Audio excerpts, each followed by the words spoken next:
Hello, hello. Um, Today we are going live, myself and Sarah Calvary, is because you guys loved when we dragged Andrew Tate's chart. We are now going to drag Marjorie Taylor Greene's chart. So, Sarah, I'm going to see if you're requesting to join, and I'll see if I can figure this out because I'm an old person. Oh, there we go. Okay.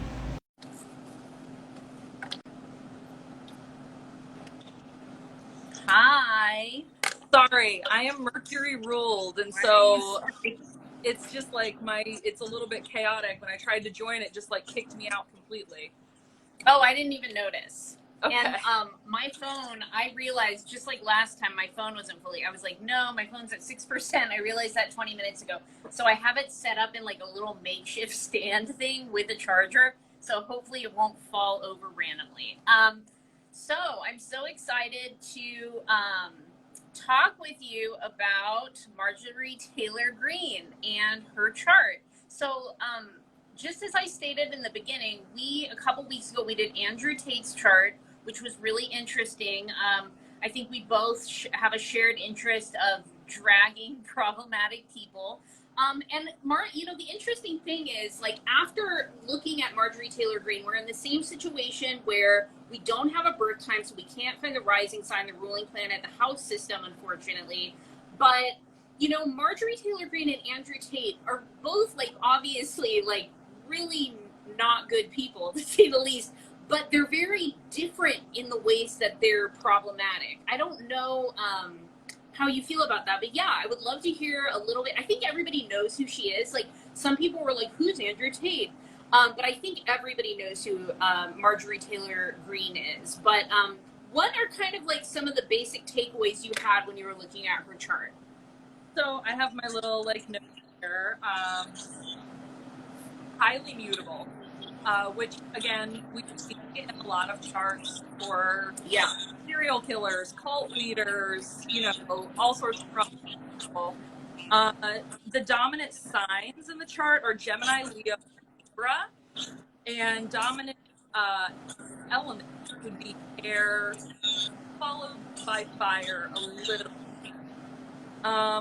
So the big things that I see that are her, I don't know, pain points in the chart.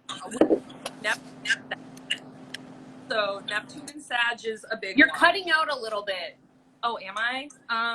Hold on. Let me do this.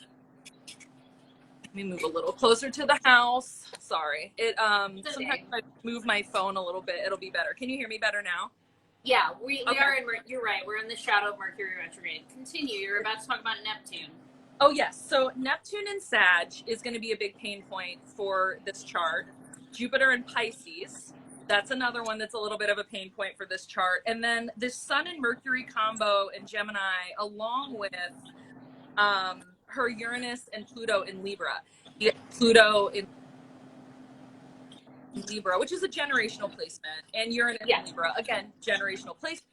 We think progress in terms of like our ideas around marriage and relationships, but it can also go this other way, which is like it's giving Handmaid's Tale.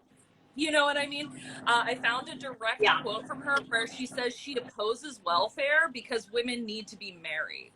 And I was like, this is so your Pluto and Libra, your Uranus and Libra, like uber conservative, reductive definitions of what marriage and relationship should look like. But the big one for me was the Neptune and Sag, because whatever Neptune touches in the chart becomes warped or distorted in some ways. When we think about Neptune, we think about it like dream time, the way that time is kind of like taffy. It's like seconds can seem like days, and days can go by in a second, and time isn't real. Neptune distorts. And when we talk about Sagittarius energy, it's about religion, values, morals, ethics, institutions, conspiracy theories. Exactly. So it opposes this Sun, Mercury, and Gemini. So big grandiose ideas, conspiracy theory like ideas, also Jupiter and Pisces. This is more of that similar same energy. And she speaks without information. Like she'll Yeah. speak on something without any information. And then she's got these placements like the Jupiter and Pisces that keep her from taking responsibility for herself. So like the quotes around the January 6th stuff, she's riding the coattails of a Yeah. lot of big name people like Trump. And then when it comes time for the rubber to meet the road and accountability to take place, all of a sudden she doesn't recall if she told him he should do the things that were related to January 6th. And that's very common for Jupiter and Pisces. It doesn't take responsibility for itself. Jupiter is opportunity. Pisces is this connection with other people. So we see people who ride the coattails of others. Social parasites. I don't know. What do you think? What were your big takeaways? So, oh my gosh. You know, so I want to just kind of compare what we talked about with Andrew Tate a couple weeks ago, because I think like the overall vibe of Andrew Tate, like we talked a lot about Pluto Venus aspects as being like a sign of master manipulation. Whereas I don't feel that from Marjorie. She's like you said, like you were like, she's a clown. She is. And like there is like Evelyn was saying like, it's hard to take her seriously. I know that what she says is dangerous, and it's dangerous to have someone like her in a position of power, but she's so like cartoonish that it's like, how can you really? And the thing about it, like looking at her chart, yeah, of course, we've got that mutable, not only is it the North Node mutable axis, and you were saying last time about Andrew Tate, he's got a North Node in Aries, and you were like, I'll give him credit. He's stepping into that North Node in Aries. She has a North Node in Sagittarius, and that Jupiter in Pisces is making a T-square to the nodal axis as well. So what we see, one thing that I did when I was looking at her chart is I kind of started thinking to myself, like as you do, I love researching charts of master manipulators, serial killers, dictators, like people that have power over issues. To me, the Marjorie Taylor Greene issue is more like she's not... she doesn't get it. Like she's a conspiracy theorist. She's a conspiracy theorist, like you said, a Gemini with no facts, So I was thinking, like, well, what to me are indicators of conspiracy theory? Jupiter and Pisces was one of them I thought about. And we have this really benefic idea of Jupiter and Pisces because, in tarot it's associated with 9 of Cups. We think about, like, growth of our dream space, growth of our potential from, like, what we cannot see and what we do not know. But Pisces is also addiction, manipulation, deceit. It's mutable. So there's the T-square to the nodal axis with Jupiter. Neptune opposite Sun. I also thought about Neptune. I was like, she does have Neptune opposite Sun, speaking without knowledge, living in a fantasy world. And then she also has Mars T-squaring an opposition between Uranus and Venus. And like the Uranus... Chiron opposition is generational, so that's not super important. But Venus did meet her Chiron, and I'm like whatever childhood trauma Marjorie Taylor Greene has, it is so buried under all these layers of like CrossFit and like like we don't even know who is Marjorie Taylor Greene inner child. But I did see. I'm gonna like stop going off in a minute, but I did see on TikTok, I was looking at videos, and it's kind of like I felt this about Andrew Tate. Like they're clowns. They're so comedic that it's hard to really see them as like a threat. And there was a video of her, and it was kind of like, you said something about this. She was talking about like solar power and how like, it was almost like she was doing a stand-up routine. She was like, I don't know about y'all, but I don't want to have to turn the lights out and go to bed when the sun goes down. You are not like, a fucking comic. Like, you're not Jerry Seinfeld. What are you doing? Yeah. Oh my God. So that Mars, I think. I want you to go before I keep going. Well, I mean, okay, so this one's a little near and dear to my heart because you mentioned like childhood stuff. I am a Leo moon, but I am a 12th house Leo moon. So just like we're saying, like Neptune sort of warps her Sagittarius placement, or like, that when you put Neptune anywhere, it kind of like distorts or warps it a little bit. My Leo moon sits in Neptune's house in the chart. So it doesn't look like, if you read about a Leo moon in a traditional sense, I don't know that it is going to all of it will resonate in the same way. Like there's pieces of it, but it's parts of it are like turned in on itself. So for me, having a 12th house moon is like, I can relate to the idea of finding a sense of self-worth and accomplishment and accolades and things like that. But I am not someone who likes the spotlight. In fact, I get terrible stage fright. Even before something like this, I am sweaty. Woo! I don't do well. Once I'm there, I'm fine. But like, that's not normal for a Leo moon. That's very atypical for a Leo moon. And Leo moon, you're talking about like childhood stuff. Usually the mother figure is pretty dominating. There's a lot of pressure put on in the spotlight, what you can achieve. And when I look at her, I mean, she's from Georgia, right? I went to high school and college in the place that she lived. Oh, so wow. when I looked at her, I was like, oh, I know this walking Vera Bradley bag archetype. You know, like I went to college with this monogrammed Yeti cup.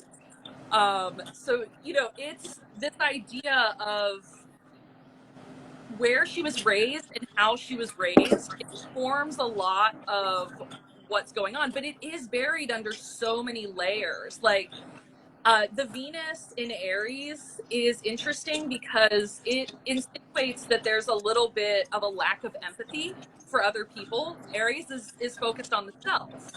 And then when you look at that with the Leo moon is egocentric. And I don't mean to say this in a way that's like anyone who has Leo moon's an egomaniac.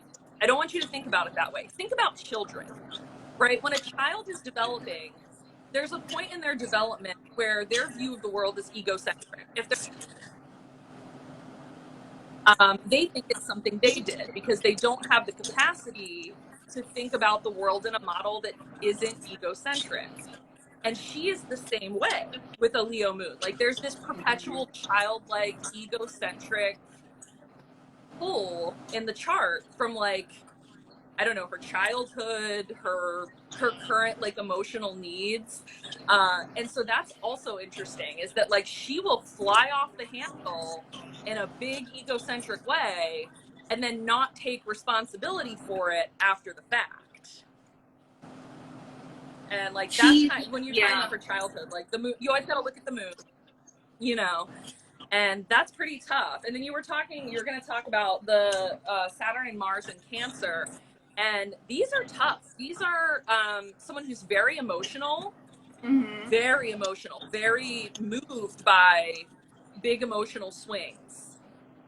So yeah, you know what I was you thinking? get a lot of unhinged content. Yes, you know, go ahead. Because like, oh, sorry, yeah. The Mars and Cancer piece is interesting because also I was thinking last time we were talking about, and you were talking about how Andrew Tate has a Mars in Pisces, and that was like this like sensitive part of him that was bad in bed. Like you were saying that, and I think like for her to have a Cancer Mars, like I have a lot of close people in my life with a Mars in Cancer. That's a very like to me that's a it's very much like mama bear energy. Like it's like I'm a protector. I want to take care of other people. Like what I believe in with my whole heart. So I saw that and I was like, aw, you think that you're being good. Like you think you're doing a good thing and you're not. Like, but that made me think like she really does, I think, in her heart of hearts, believe that she's like a fighter for the good of the world. Yeah, but it's not. It's not. No. It's really not. And I almost wonder too, like with her Neptune and Sag, how much of her worldview is informed by where she grew up and how she grew up. Because this idea of like Sagittarius normally likes big expansion, right? Sagittarius wants the big picture. It wants to know more. It wants to go bigger all the time.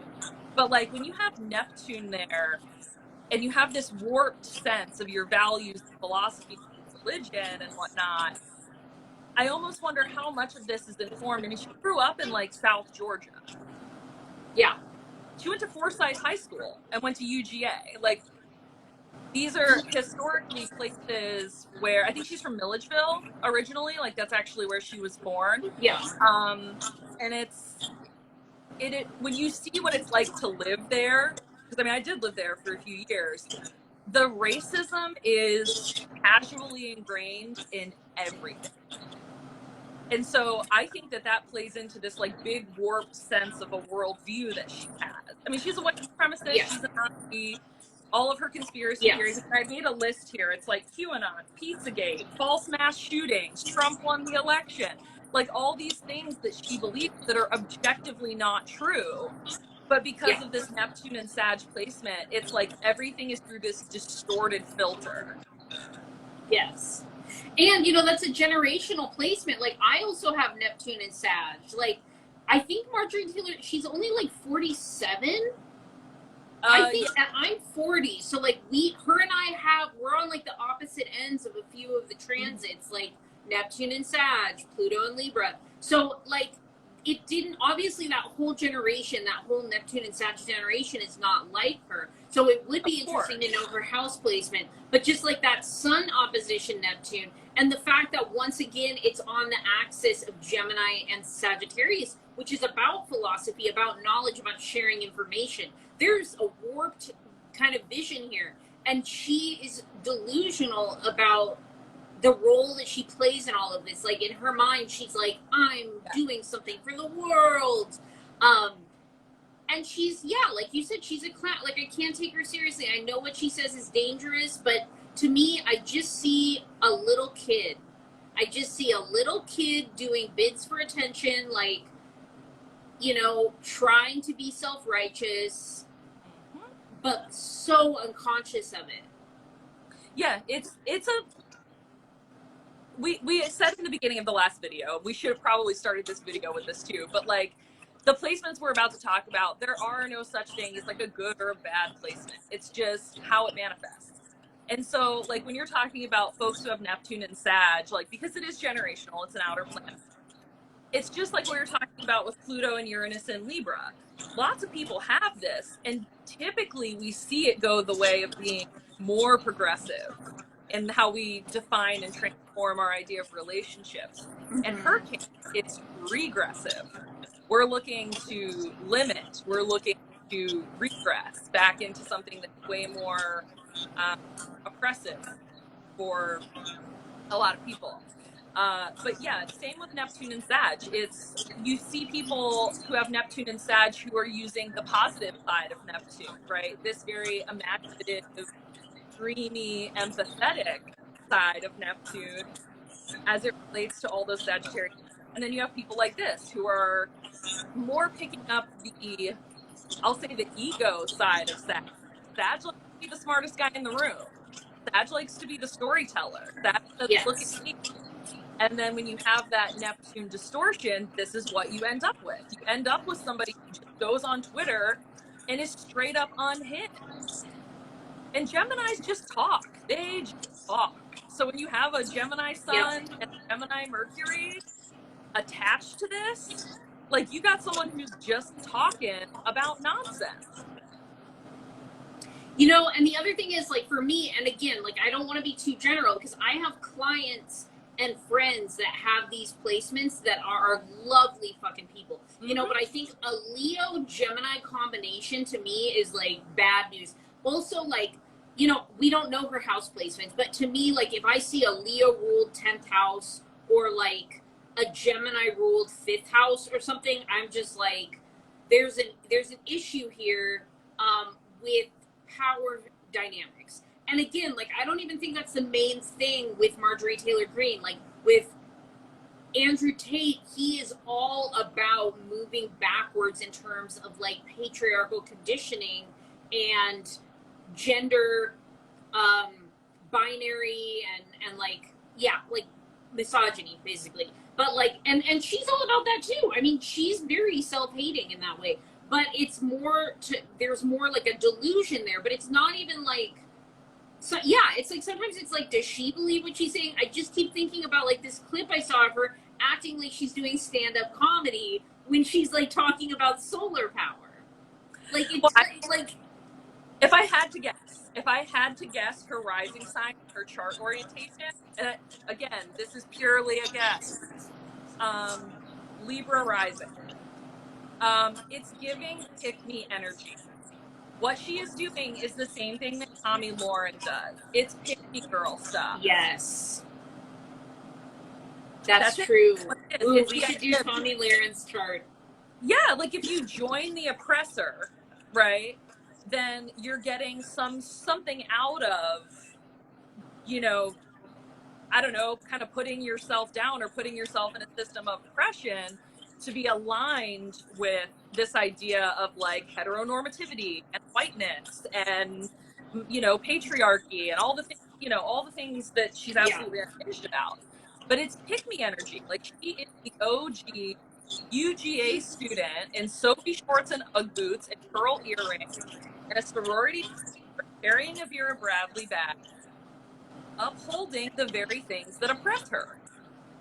Because she's a cool girl. Yes. She's not like Yeah. other girls. You know what I mean? Like that's the Yeah. vibe.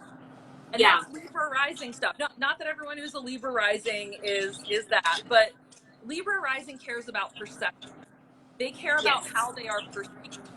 They are about cooperation versus competition.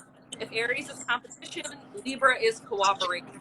And that's what this is. This is cooperation with a system that is oppressive to many people, systems that are oppressive to many people, so that she can be perceived in a way.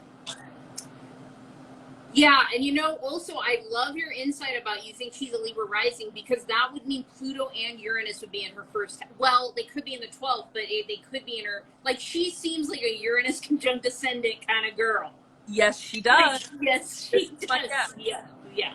Because then again, you know, there's that opposition. I think the Uranus opposition Venus is a big thing there. Is like, yeah, like she thinks that she identifies as being like a revolutionary. You know, I also saw this clip of her at like, did you see that clip? She's at January 6th, like drinking a latte, being like, yes, they're actually doing it, yay! And I'm like, you think that you're you? I mean, in a way, she is. She is like a right wing revolutionary in a way, but like a comical one. And I feel like, you know, the Uranus opposition Venus with creating this T square to a Mars in Cancer, she believes it's almost like she's got this second coming of Christ energy, but like turned on its like a hanged one version. I know you're looking at me like, why are you saying this, Karina? No, I don't mean like in a good, like she's like a, you know, like a kind of distorted, like reversed card energy of like the savior, the martyr, Jupiter and Pisces. Yeah. Yes, very martyr energy, like very like, but like then again, she took out like what $200,000 in like PPE loans. She's not a martyr. She's not a fucking martyr. Like she exploits the system that she claims to like be against. First of all, shout out to the people running that White House Twitter, because I'm living for it. Like every day I wake up, I'm just like, this is amazing. Thank you so much for doing it. But yeah, it's this idea of also the distorted view of oppression, like this idea of painting, because she's one of her conspiracy theories is she's like believes that white people are becoming oppressed, and she talks about that a lot. And it's one of these ideas where that's very Neptune and Sag, very Jupiter and Pisces. This idea of like, oh, we're being oppressed. No, it's really not like that. So I see what you're saying about this idea of like a martyr for a cause, but the cause is like a fictitious cause. Like it's not real. Yeah. But yeah, it's, I would guess Libra rising for her. The Libra makes a lot of sense. I can see Leo moon energy all day long with her, and Gemini sun absolutely makes sense. So she is Marjorie Taylor Greene, or anyone who knows her. If you're out there and you know her birth time, just like silently DM it to us, because inquiring minds need to know. I really do think she's a Libra rising, though. I feel that. I mean, I thought you were gonna say Pisces just because that's what we predicted for Andrew Tate, and we need like. But no, you're right. I think it is the Libra rising. There's so many funny clips of her. Like there was. I don't know if you saw, there was one where somebody like was around when she was speaking, and they acted like they wanted to get a picture of her, and then they said something like "defund the police" or something. Yes, and she like jerks away. Yes, I have seen that. Oh my God. And then there was also a video where she was like walking with all her Secret Service, and somebody was chasing her, like, I want to ask you about something. And she's like, I have to pee. Yeah. Yes. The other thing too is she was one of the big ones who came forward and was like, defund the FBI after the investigation at Mar-a-Lago. And so I laughed so hard. I shared that and I was like, you know, when you go so far right that you circle right back around to the left, like, yeah. you know, this idea of like defunding the police has been historically like a leftist thing. And I mean, I don't know that she fully understood the assignment, but it was a tweet she made. I mean, she just goes on her Twitter and says whatever. But yeah, the general vibe I get from her is very much like it's teenage girl. It's teenage girl who wants a very specific type of white cis het Christian misogynistic patriarchal man to say you're it. Like that's what she wants. That's so true. That's so true. Yeah, she wants to be in the boys club. She wants to be in the boys club. Yeah. So a couple things, you know, because you know that I always love to look at people's Plutos. Marjorie, you know, and like one thing, so like Trump is also an example of someone who has a pretty weak Pluto. Like people, there's certain people that are very exploitative that have weak Plutos. And what I feel about that is like, the thing about that is like Pluto can interact with your planets and like sully them and kind of like pervert them, for lack of a better word. Or Pluto can do absolutely no interacting, and therefore you have no route to transform yourself. And she does have a pretty tight Sun trine Pluto, which is notable. I think that that is notable. But it's really the only way that Pluto, well, no, actually she has a Pluto square Saturn, but that's pretty generational as well, or like at least within like that year. But like the Sun trine Pluto, you know, for that, I think there's this energy again of like, she believes that she's on the right side of things. Like, she believes that like what she's doing is like helping everyone. Like, she doesn't think she's a totally like cuckoo asshole bigot. Like, she thinks that she is like making all the cishet Christian white men hella happy, and she's like fighting the good fight. Like, this is another thing, Sarah. When I was watching that her stand-up routine / political speech about solar energy, she had the "We Can Do It" Rosie the Riveter poster, and that's all the Mars in Cancer, the Sun trine Pluto. Like, she really believes that she's like a strong woman standing up for like. No, she did not understand the assignment. She did not understand the assignment in any capacity. No. But you're right. Like, okay, so when I look at charts, we have seen in the charts that we've looked at together here and just in our private texts and chats, we see very prominent Pluto placements in a lot of people who have intent for malice. This isn't to say that if you have a very Plutonian chart, you will be malicious. This is to say that like we notice a strong Pluto and a lot of people who are behind the scenes consciously orchestrate, I don't know, things that aren't so good out in the world, for lack of a better word. What you're saying is we see like a weak Pluto. Other things that we see, I often look at the 12th house, because the 12th house can hold a lot of, I don't want to say, it's kind of like the debts that we bring to this life. You know, it's this idea of like, these are the things we're sort of atoning for or struggling with. And I'm curious to know her rising sign. See, what does she have in her 12th house? Because if anything, because I don't see her as like a conscious manipulator like we see with Trump, or because you know Trump is an idiot, but also he is smart in some ways. Like in some ways, a manipulator in some ways. Like he knows what he's doing in a lot of ways. I don't think it's subconscious for her, and I would be willing to bet that she probably has some stuff sitting in her 12th house. I would be willing to guess that that's probably where a lot of her stuff comes from. It's less conscious. Your 12th house is the unconscious. So Yeah, if that's she had true. living there, it would make a lot more sense that she was doing these things from a place that's like a little less conscious than maybe a prominent Pluto somewhere else in the chart. Yeah, and I mean, like, the thing is, like, it depends. If she is a Libra rising, um, she could, and you know, she's at the beginning generation, I think, or mid to beginning of the Pluto and Libra.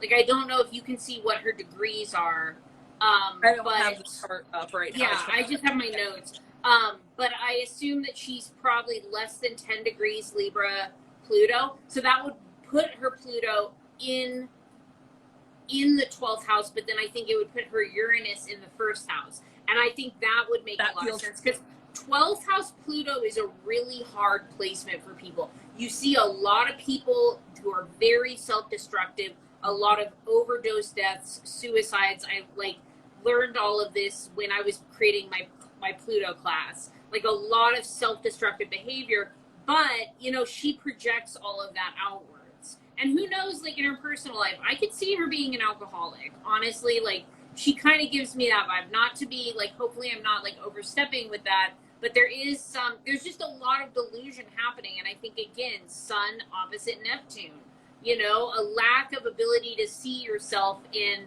a realistic context. Mm-hmm. Well, and it's also not even just being able to see yourself, but to process information, right? Like how you internalize information. Um, that Neptune is going to affect that, especially since it's like directly across from her Mercury and her Sun. Yes, the Mercury. Yes. So I think that it's interesting because I don't know that hers is as consciously malicious as others, and I don't want to give her kudos for that, but I do think that like what I see in her chart, not knowing her house outlay, would suggest that it's someone who just really wants to be liked, who really needs that approval. And I mean, that's a little bit sad when you think about it. Like that's kind of existence, but it's dangerous also, even if she doesn't mean for it to be. She's, you know, she's a woman that, you know, and I'm curious, does she have children? I don't know. There was very little information about her personal life. I did some research. I could not find out. Like, I wanted to know, like, I know that she's from a family that ran a small business, but that's about maybe like insurance or something, but that's about it. Like, there was very little information about like the younger life of Marjorie Taylor Greene. And I'd be curious if she has children because, I'd be curious if she has children because, like, there's like a hard weight there. There's like a hard weight of like, and does she have something conjunct the South Node? Oh, I didn't look. I didn't look to see if she had anything conjunct her South Node. I didn't make a note of it if I did miss it. No, I don't think she does, but she does have well, she would have her South Node then in Gemini. So the same sign as her sun. I don't think they're conjunct. I would have written that down. But she does have a weak sextile between Uranus and the North Node. So I feel like, there's this thing about like whatever, you know, whoever her kids are, this is a long pattern of repression. There's a long standing, like, stuff your feelings down and like go to CrossFit and own 5 guns in every room of your house or whatever. Like, that's like the energy of her. It's like very much like there's and like whatever, you know, her family, I'm sure, are linked to being slave owners. I'm sure, or like at least, you know, no, I'm sure she's linked to slave owners, which many of us are in white supremacy, you know, like white folks. Many of us have ancestors who own slaves. I have ancestors that own slaves, but there's something there. It's like a pipeline, like the colonialism to Marjorie Taylor Greene pipeline. It almost feels like. Well, something that just triggered like a weird fact that I don't know if it's a fact or not. So I'm hesitant to say, but I want to say, because you're talking about like her family owning a business and then guns. I want to say she owns like a gun themed restaurant. Is this a fever dream? This is I think this is a congresswoman in like Wyoming. Okay. I was going to say, yeah. I heard this passive fact in passing and I was like, wait, was this Marjorie Taylor Greene? But maybe it might not be, so don't quote me on that. But It it was might just be like her. a moment that I had in my brain where I was trying to put an idea together in Mercury retrograde, and I don't think it happened. But yeah, the love of guns, the so it's interesting that you bring up the history of like her family and the fact that she was raised in the deep south is like something that was very common down there when I was growing up, even in like the early 2000s, was people like wear Confederate flag stuff just like around. Like you can go to Yeah. a diner and there's this brand of shirts called Grits, and it's like girls raised in the South. And there are these like usually a pastel t-shirt with like a little pocket sized logo, and then on the back it'll be like a rebel flag, a Confederate flag, and it'll be like real girly stuff. And like a lot of the girls that I went to high school and college with just wore this around. Like they just wore it to go get coffee or wore it to go to class. And so you would see houses that were flying Confederate flags still, like people's trucks still had Confederate flags on it. And I mean, this was as early as, or as recent as 2008. That was when I moved out of Georgia. So that's not terribly long ago. No. I mean, Um, that happened. I mean, I live in California and I see Confederate flags. You know, there's a rise. It never went away, and there's a rise in people. Lauren Bobart. Thank you, Miss May. And that person, Yes. Lauren Bobart, I recently learned did not have a GED. She's my age. She's 35, 36. Did not have a GED until like a year and a half ago. Not How is this surprising. not a requirement? You got to at least go through high school. Yeah. Yeah. Yeah, I think her gun restaurant, like all the waitresses are packing or something. Like I remember seeing something. I know people associate the two of them a lot because when I was researching Marjorie Taylor Greene, there was a lot of like Green Bobart, and I was like, I don't. Yeah. Mm-hmm. She popped up a lot, but that's where I remembered hearing this weird fact, and maybe it was in conjunction with researching Marjorie Taylor Greene, which is why it was like right there in my brain. But I was like, I'm not sure if this is right. Yeah. But yeah, it's interesting that you bring that up because I do think that like the values and whatnot that she was raised in, that's also part of the Leo moon. Your mother or your parents or your family would typically try to instill a set of like values or morals when you have a Leo moon. Like there's a lot of importance placed upon this is the right way to do things. Yeah, that makes sense. And because everything's a reflection on the mother, right? So when we see a Leo moon in a chart, a parent looks at the child almost as an extension of them.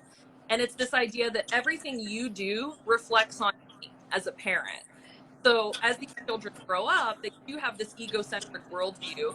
And they also have this idea of like, you have to get to the top. You need to be in the spotlight. You need to get the accolades. You need to achieve because this is a reflection of your self-worth and it's a reflection of how you were raised and your family. So I do not doubt at all that whatever her family's history is, and I don't know it personally. I mean, I just know what I know from living in Georgia. And it's not a coincidence. When I was looking up information about Marjorie Taylor Greene, there is a young lady that I went to high school with that could be her twin. And I called Gabriel over and I was like flipping through her photos and I was like, do you see it? And he's like, there's no way this isn't the same person. Wow. And then I was like, well, guess what? Her child just got in trouble for using the N-word at school. So like, it's very much the archetype of, you know, I'm not friends with her on Facebook, but when I went to her Facebook, there was a public apology as the first post for something her son did at school. And I'm thinking to myself, like, this person was raised less than 15 minutes away from where Marjorie Taylor Greene grew up. And maybe, you know, that's why people elected her, is they were like, she's one of us, you know? And that's her power, I think, in that she, again, it's her Mars and Cancer that comes through being like, with that Uranus, squaring that Uranus. I always think Uranus-Mars aspects are dangerous. Because they're very impulsive. There's like so much, there's so much like, and like you said in the beginning, she speaks a lot about things that she has no information about. Very antithetical to her Gemini Sun and Mercury. You know, no information. She's like, solar panels? Who wants to only have light when the sun's out? you know, like that kind of shit. Like no information, Mars and Uranus, but also that Mars and Cancer. She's like, I love my people. I love racist bigots. I love patriarchal transphobes. Like she loves her people. And the other thing I wrote down, so like I got my little stick and poke um, Moon Trine Chiron on my hand because I have a very harsh chart. And when I learned about my Moon Trine Chiron, I was like, yes, I'm not a dictator. And I was like, yeah, I think Moon Trine Chiron is a big indicator of being a healer in a way, being a healer, having healer energy. So again, I think to her, she thinks that, you know, that aspect along with the Mars and Cancer, she believes that she is like from like Jesus birthed him from his toenail and is like, go Marjorie Taylor Greene, go and like do great work in the world. Like she believes that she's a martyr and a savior, you know? Yeah, it's really tough too because with those Cancer placements, and the Uranus and Mars impulsivity, it's like any fluctuation in emotion would almost certainly result in action. You know what I mean? Like it's the idea of like when a lot of people have feelings, they sit and experience the feeling before they do anything with it in terms of action. She would have a really hard time when she has a feeling. The jump to action is going to be almost immediate based on those placements. And it would be interesting again to know that house structure because we would have a little more insight into like how that plays out, like Yeah. based on the Yeah. houses it's sitting in. But even without that, just the planets and signs that are involved. I mean, think about that for a second. Like every emotion you feel throughout your day, you would need to immediately act. That would be exhausting. Yes. Absolutely. Absolutely. But yeah, it's she's in it for the LOLs, the lols sometimes. I think that it's like she's in it for that reaction. She wants to jump on, you know, a tidal wave of emotion, do something really impulsive, and then get that reaction. Even the negative feedback that we're giving to Marjorie Taylor Greene, her Leo moon loves it. Totally. All She press is good loves the press for the attention. Leo moon. You know? The pick me energy, like you said. Well, That I think, is there anything else that we didn't go over about her chart? I feel like this was all that I really had a takeaway about. I'm just like looking through my notes here to make sure I didn't forget anything. I mean, I wrote insecurity a lot of times, just because like I think that a lot of this comes from a place of like deep insecurity or looking for love and acceptance. Yeah. Even if it's love and acceptance from not so great people, but like at the root of a lot of her behavior is insecurity.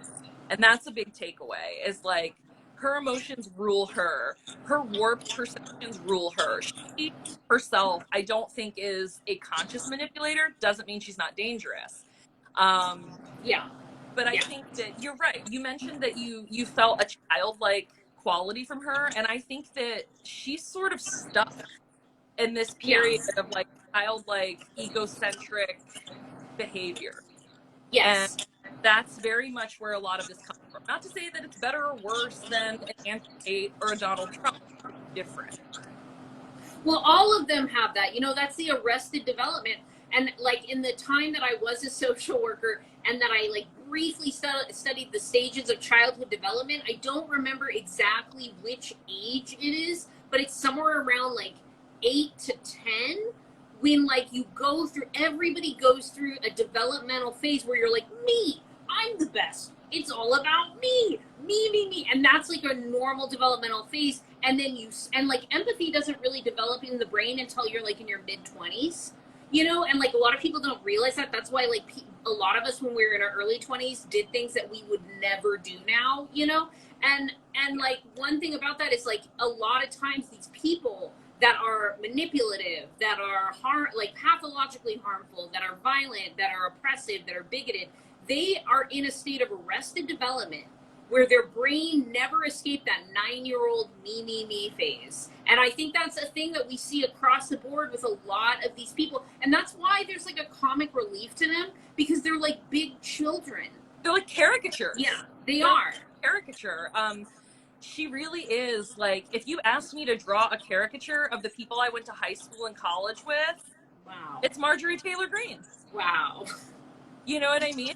I shared a video in my stories the other day of like a bunch of Chads walking down the street. They're like in Sperry's and pastel shorts and polo shirts, and the psycho music is playing, like the dissonant violin sound, and then it just shows a hand locking a car door.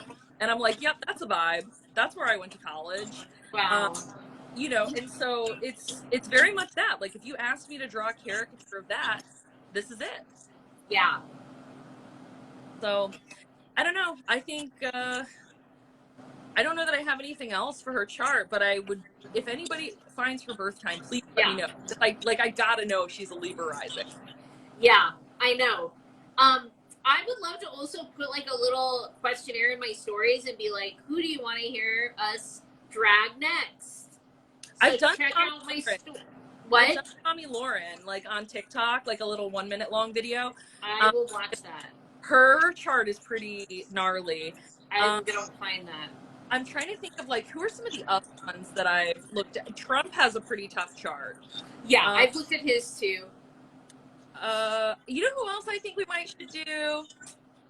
Ted Cruz. Would love that. That's another 9-year-old forever stuck in a 9-year-old's body. What a fucking bigot. What a fucking narcissist, that guy. He's just, oh god, the way that he interrogated like Ketanji Brown. Yeah, like it was, and not even like he's a caricature of Mitch McConnell would be a good one too. But like, okay, Ted Cruz's college roommates, have you read the things they've written about Ted Cruz? Oh, that he was like, didn't he like poop the bed or something when he was drunk or something? Oh no, you like gotta okay. whole thread on the internet somewhere where the people who know Ted Cruz have like talked about Ted Cruz, and like they're just saying they're doing the dragging for us. Like the work has already been done. We just have to put necessary placements to it. That's it. Yeah. So, but yeah, I mean, reading those, I was like, I see it. And then like we were talking about the Woodstock 99 docs that came out, and like at the age Ted Cruz is, he would have been at like the prime age for Woodstock 99. Like he would have been like 23, 24 around the time Woodstock 99 was happening. And like when I was showing this to Hanson and Gabriel, because they weren't aware that Woodstock 99 thing, I didn't even consider that Gen Z might not know about this, because we remember it very vividly. Kurt Loder telling us all about it. But when we were watching it, Gabriel looked at me like, well, how old would these people be now? And I'm like, Ted Cruz's age. And Gabriel was like, this makes so much sense. This makes so much sense. And I was like, and it reminded me when I watched that Woodstock documentary, I think I told you, I was like, this reminds me of the insurrection. This is the same energy, like different group. What's gonna happen? This is like insurrection flight. It's the pregame to the insurrection. Like, well, this has been lovely. I'm gonna put in my, I think that I'm confident in my ability to save this so that it will be on the feed. I will also upload it to my YouTube channel, and then I'm gonna put like a questionnaire and stories. Please share who you want us to talk about. We're probably going to talk about Ted Cruz, but this is always fun. Thank you, Sarah. Thank you. Sorry if my was bad. I was glad to sit outside because it's nice today. So no need to apologize. I heard most of what I think it all came through pretty clearly. All right, good. Okay, bye. Bye.